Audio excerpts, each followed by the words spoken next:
తగలబెట్టండి sir Niranjan గారు.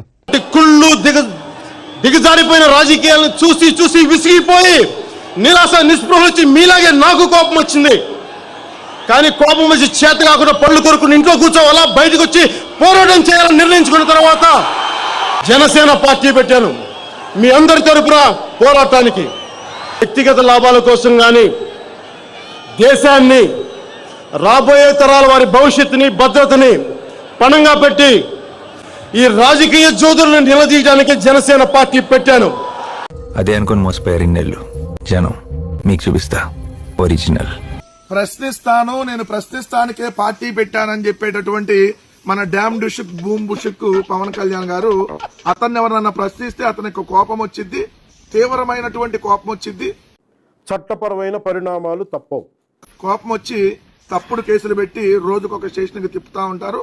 దానిలో భాగంగానే ఏదైతే ప్రముఖ యూట్యూబర్ గా ఉన్నటువంటి ప్రశ్న ఛానల్ కి సంబంధించినటువంటి రావణ్ ని అరెస్ట్ చేయడం జరిగింది. అరెస్టు ఒక్కసారి జరగలేదు, రోజు అరెస్ట్ జరుగుతూనే ఉంది, రోజు బెయిల్ వస్తూనే ఉంది. ఇప్పటికీ 5 రోజులు, ఈరోజు 5వ రోజు.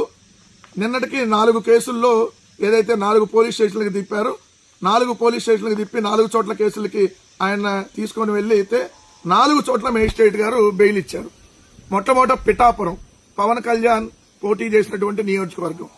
దాని తర్వాత ఏదైతే పంతం నానాజీ అని చెప్పి నా కొడక అనేటటువంటి భాషను వాడేటటువంటి ఒక గలీజీ ఎమ్మెల్యే నియోజకవర్గం ఏదైతే కాకినాడ రూరల్, అక్కడ ఇంకొక స్టేషన్.